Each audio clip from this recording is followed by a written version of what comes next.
3 weeks into his role as CEO of Front, Dan O'Connell made a decision he thought was protecting the company. They'd been sharing unedited board decks with all 300 employees. Front calls them frontiers. And the decks included everything: financials, strategy, board discussions, everything. At scale, he thought this was a risk. So he changed it. He'd still talk about everything, just wouldn't put the deck in everyone's inbox. The backlash was immediate, and it taught him something most leaders don't learn until it's too late. New guy is not transparent. And what I learned from that was the frontiers were right. To be able to go back and say, like, I made a mistake, I think was more impactful for my initial entering the organization than perhaps anything else. What Dan really learned, at scale, information flow isn't a nice-to-have cultural value. It's the thing that determines whether you can move fast enough to survive. This is the paradox every leader faces in the age of AI. You need structure and process to scale, but structure kills speed, except when it doesn't. Before we get to what Dan learned about speed and structure, you need to understand how he sees patterns. Because the ability to diagnose when a company needs reinvention, that's a pattern too. Dan O'Connell wasn't the kid who took apart computers. He was the kid who wanted to be the captain of every sports team he played on. It's not like playing with technology. It was actually playing sports, and then this drive of, I don't know, wanting to be the leader, wanting to be the captain. That pattern, that's been his lens for 30 years. Through building TalkIQ, through Google's hypergrowth, through Dialpad scaling from dozens to over 1,000 employees. And in January 2024, when Dan walked into Front as CEO, that pattern recognition told him something most boards don't want to hear. We are viewed as a legacy company.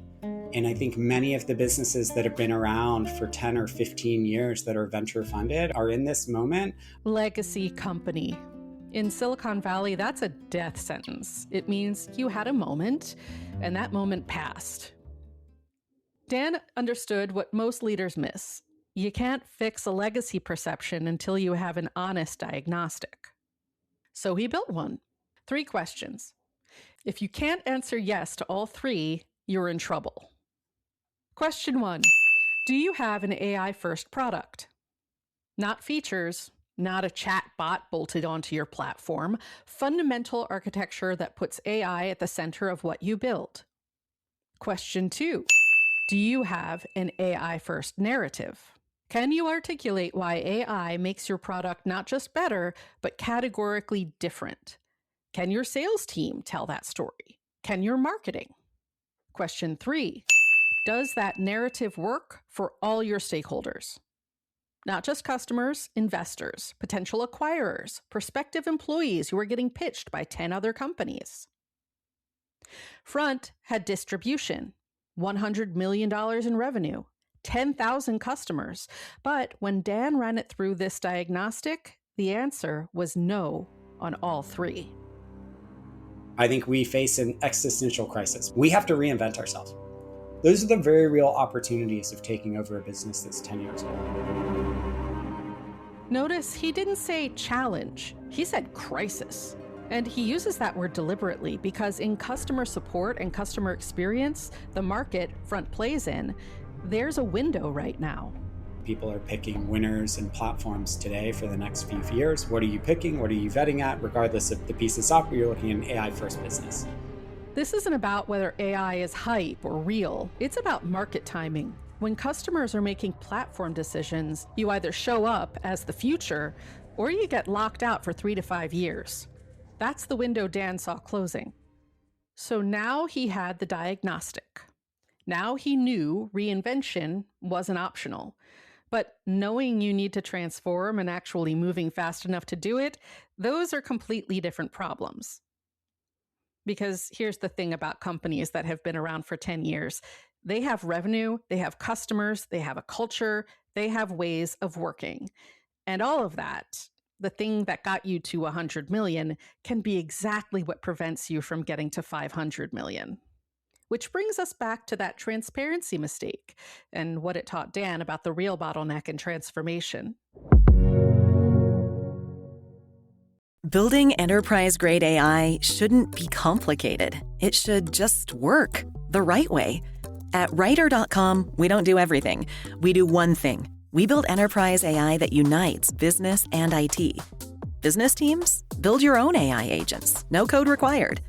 IT teams? Manage just one platform, not a plethora of point solutions. Writer.com creates AI tools that are safe, scalable, and smarter every time you use them. That's why Accenture, Qualcomm, Vanguard, and hundreds more aren't just doing enterprise AI the right way. They're doing it the Writer way. Book your demo at writer.com/demo.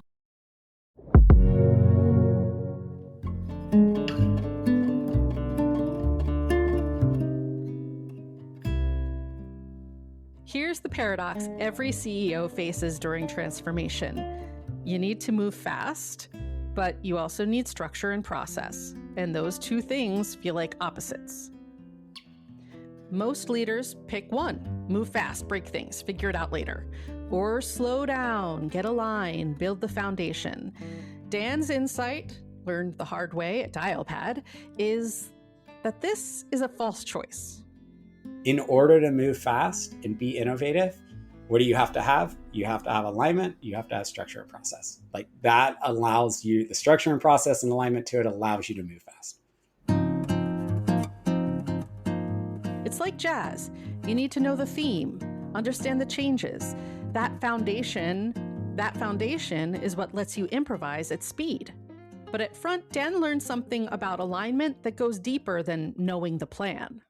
Which brings us back to week 3, the board deck mistake. Front had a culture of radical transparency. Every employee, all 300 of them, got the unedited board deck. Every quarter, financials, strategy, board discussions, everything. Dan's first instinct as a new CEO, this is a risk. At scale, information leaks. People forward things. What if this gets to competitors? At 300 employees and like a very scaled business, like I had like the nervousness and risk that was there of like, ugh. So he made what felt like a reasonable compromise. He'd still talk about everything in all hands meetings, answer any question, but just wouldn't put the actual deck in people's inboxes. The backlash wasn't about hurt feelings. It was about decision velocity. Tons of rightful backlash on point at the scoreboard. New guy is not transparent. Mathilde Collin, Front's co-founder, gave him the feedback that reframed everything. Mathilde had pinged me and she was like, hey, look, I trust you to make the decisions that best for the business. But she's like, look, if you're making decisions around transparency and they bring more questions, then perhaps you should think about whether the decision you've made is actually increasing transparency. And that's when Dan got it. The transparency wasn't about trust. It was about information architecture for decision making. When everyone has the same information, they can make decisions without asking permission. They can spot problems without waiting for them to escalate. They can connect dots across teams without 7 meetings to build context. The transparency wasn't a risk, it was a distributed operating system for moving fast at scale. To be able to go back and say, like, I made a mistake, I think was more impactful for my initial entering the organization than perhaps anything else. Dan stood up 3 weeks in and admitted he was wrong. They'd keep the unedited board deck distribution. Decision velocity didn't just recover, it accelerated. Because now people understood something.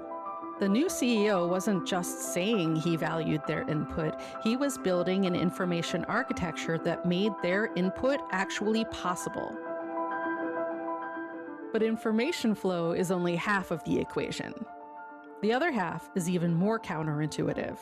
You have to be explicit about what you're not doing.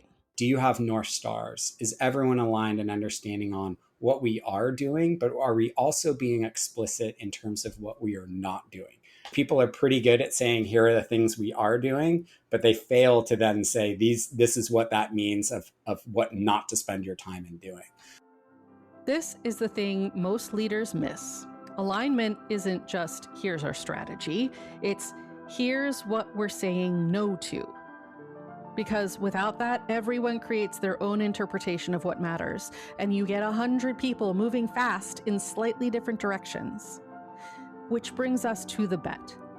Because knowing you need to reinvent and having the structure to move fast, that's still not enough. You still have to decide what to build. And in the age of AI, that choice is harder than it looks. Most companies in front space are making the same bet right now. Stand up a chatbot. Let it handle everything it can. When it breaks, hand it off to a human. The faster you automate, the faster you grow. Dan looked at that playbook and said, no. You connect to us, we tell you where we have high confidence on repetitive tasks or things that we cannot fully automate, and you get to decide whether to turn them on or off. High confidence, control, customer choice. This doesn't sound like a growth at all costs strategy, because it's not. Front made a deliberate decision. They would trade some short-term revenue growth for something else.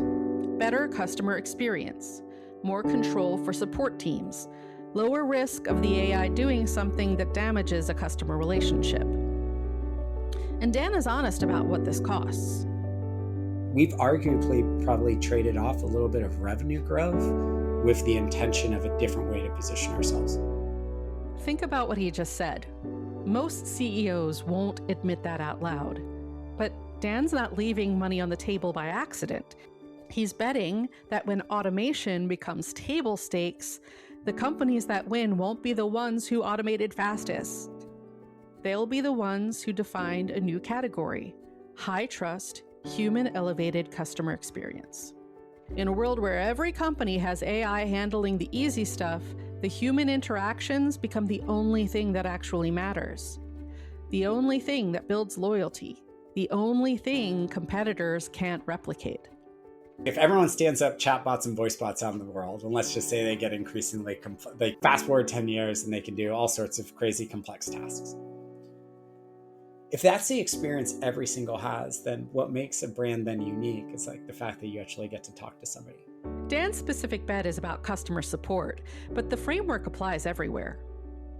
In fintech, the question becomes, are you racing to automate underwriting, or are you betting that human judgment on edge cases becomes your competitive advantage when everyone else has the same models? In manufacturing, it's, are you optimizing for lights out factories, or for humans supervising AI that catches what automation misses?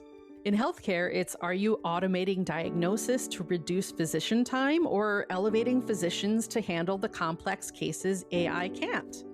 The diagnostic stays the same. The trade-off changes based on your market. What's yours? This is a contrarian thesis, and it requires answering a hard question. What if you're wrong? What if the competitors who went full automation capture all the growth, and by the time the market matures, Front's been left behind? Dan's answer is in the metrics he's chosen to optimize for. Not just how much you automate, but what happens to the support agents when you do. I want the support and customer success person to show up every day and say, I don't have to deal with the rudimentary work.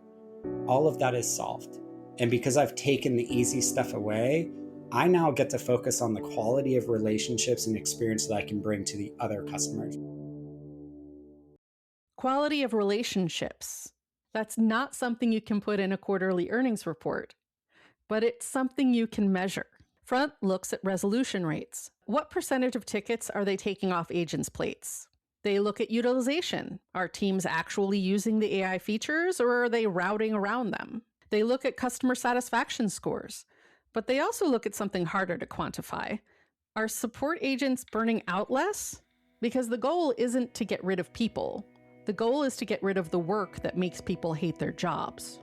Answering the same question for the 16th time, dealing with rudimentary tasks that don't require judgment or creativity, that's what creates burnout. That's what makes talented people leave support roles. Take that away and something changes. You can show up as yourself. You can have actual conversations. You can solve complex problems. You can make someone's day better in a way that an AI, no matter how sophisticated, probably can't. I know that I can be myself at work for my customers because this piece of software empowers me to do that, and it takes out the BS repetitive tasks that I don't want to deal with. Be myself at work. That's Dan's North Star. Not efficiency for efficiency's sake, not automation to reduce headcount, but creating an environment where human capability, judgment, empathy, creativity actually matters again. Now, does this bet work? That's the test of the next few years. Front is competing against companies that are optimizing for different things: faster automation, higher deflection rates, lower cost per ticket. But Dan's betting on something else. That when customers are making platform decisions, they're not just asking, can this reduce my support costs? They're asking, will this make my customers happier? And those are different questions.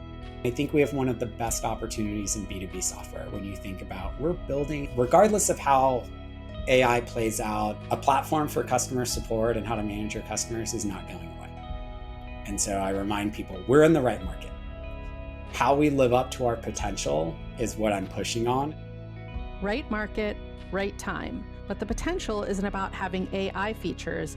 It's about having a point of view on what AI should actually do and being willing to trade short-term metrics for long-term differentiation. That's the bet. Not everyone will make the same one, but at least Dan knows exactly what he's optimizing for and what he's not.